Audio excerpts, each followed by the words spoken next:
from the very beginning till the last day of judgment প্রত্যেকটা কথা লাউহে মাহফুজে লেখা আছে, এমনকি আপনার কার সাথে বিয়ে হবে সেটাও,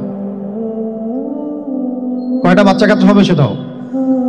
তাই এত অস্থির হওয়ার দরকার নাই, রিজিকে যা আছে আসবে ইনশাআল্লাহ। লেখা যদি হয়ে থাকে আসবে না, আসবে ইনশাআল্লাহ, সবর। তো এই জন্য মুমিনদেরকে বলা হয়েছে তোমরা কখনো হতাশ হবে না, কারণ তাকদীর লেখা হয়ে গেছে, হতাশ হওয়ার কোনো কারণ নাই। একটা প্রবণতা আমরা সমাজে দেখছি,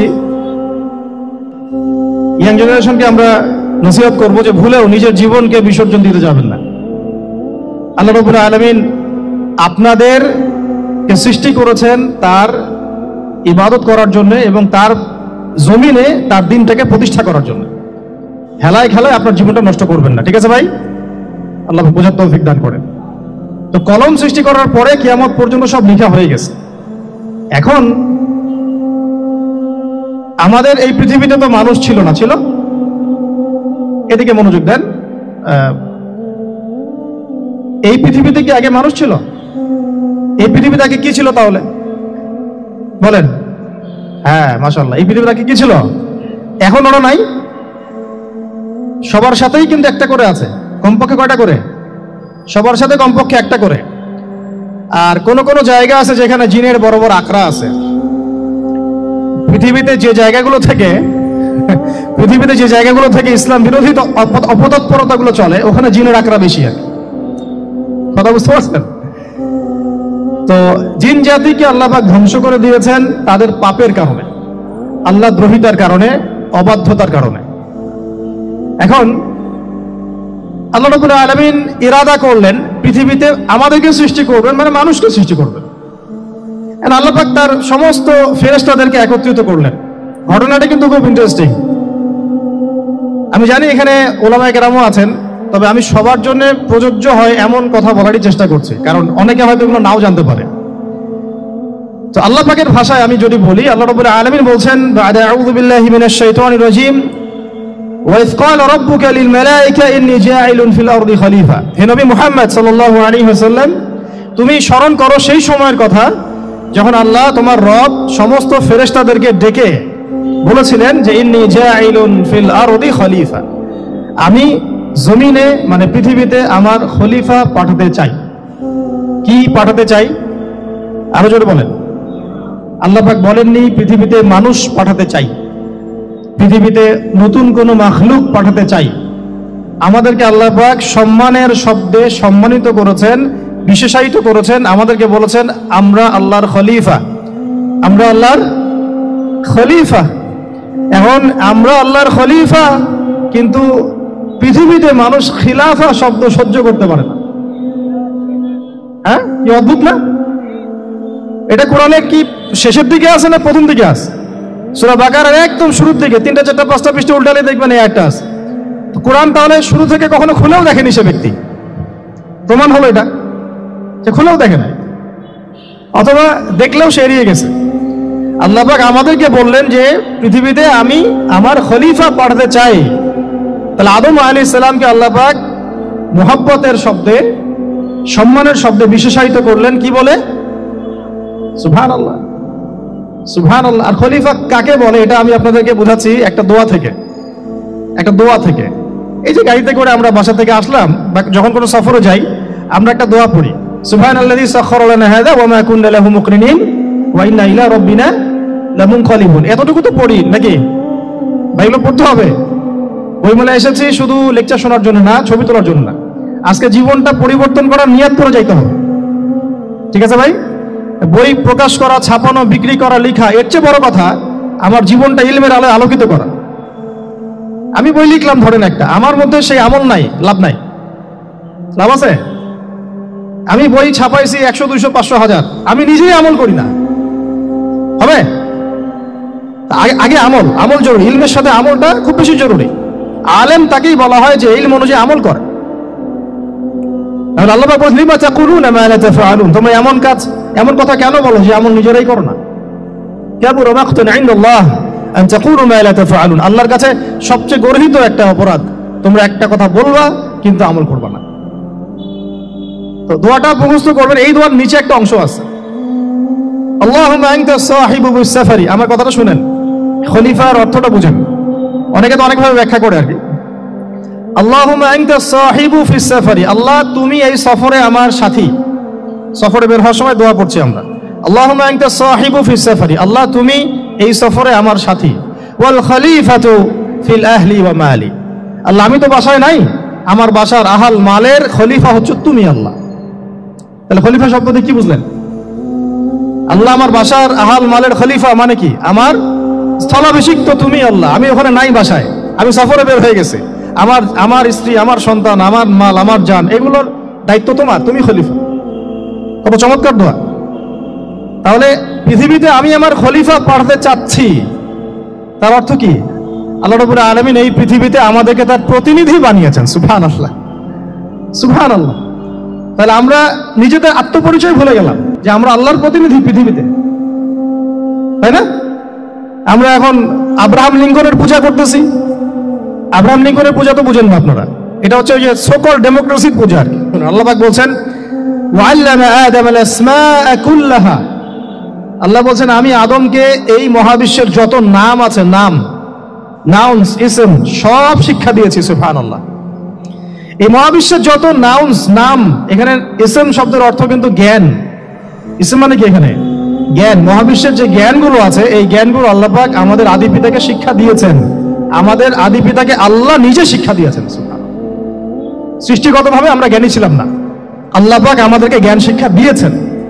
আমরা ফিলোসফির বইগুলো খুললে দেখবেন ওখানে বুদ্ধিবাদ নামে একটা মতবাদ আছে। মানে তারা বলে যে মানুষ সৃষ্টিগতভাবেই একজন বুদ্ধিদীপ্ত প্রাণী। এটা ভুল কনসেপ্ট। সৃষ্টিগতভাবে আমাদের মধ্যে জ্ঞান ছিল না, আল্লাহ পাক আমাদেরকে জ্ঞান শিক্ষা দিয়েছেন।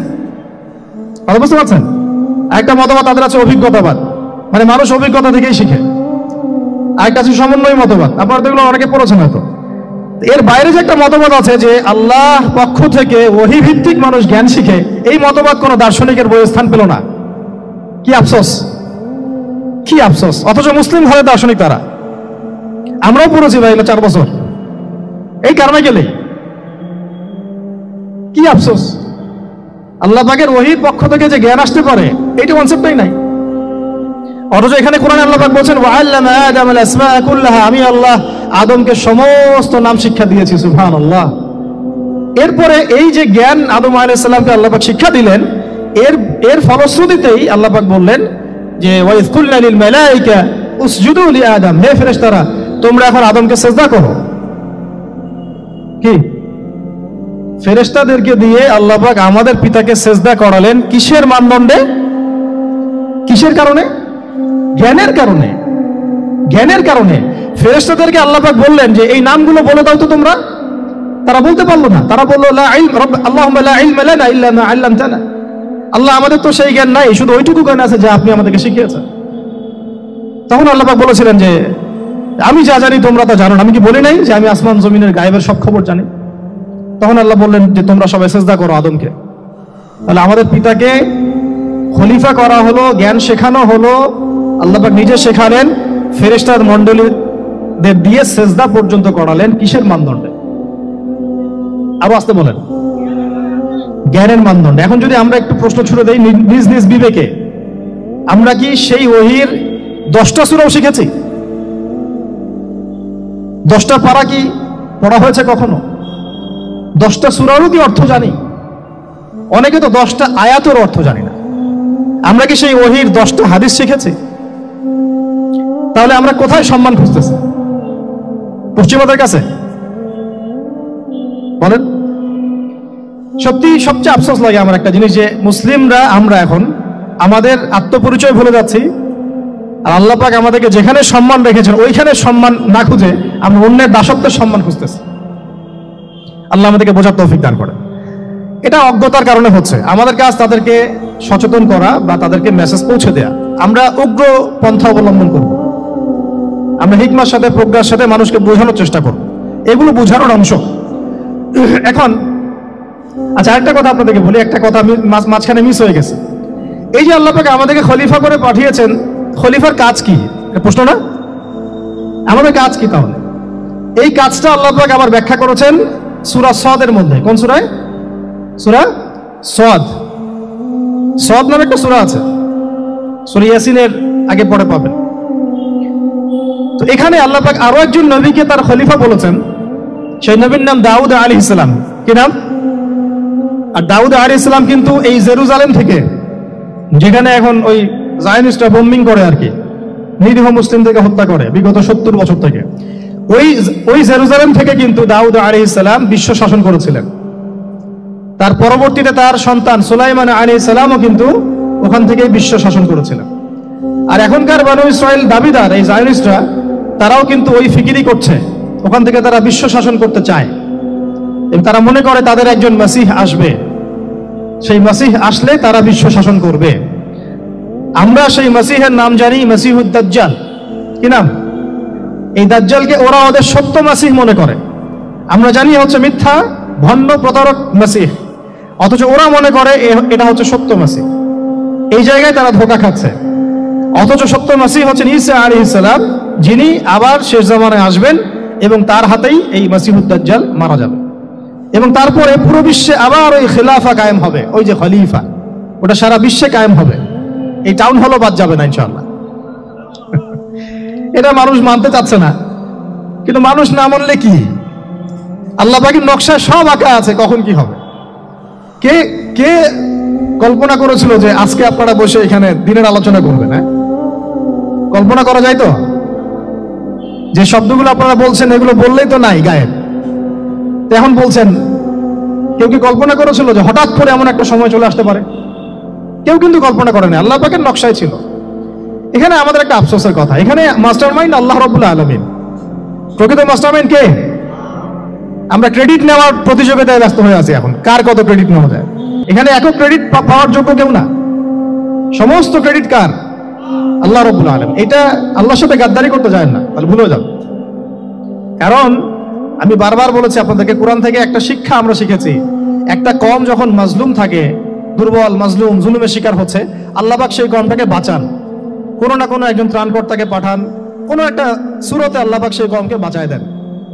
আবার যদি এই নিয়ামতটা পাওয়ার পরে ওই কওম আবার এই জুলুম শুরু করে, আবার আল্লাহ দ্রোহিতা শুরু করে, আল্লাহ পাক তার চেয়ে বড় জালেম চাপাই দিবে।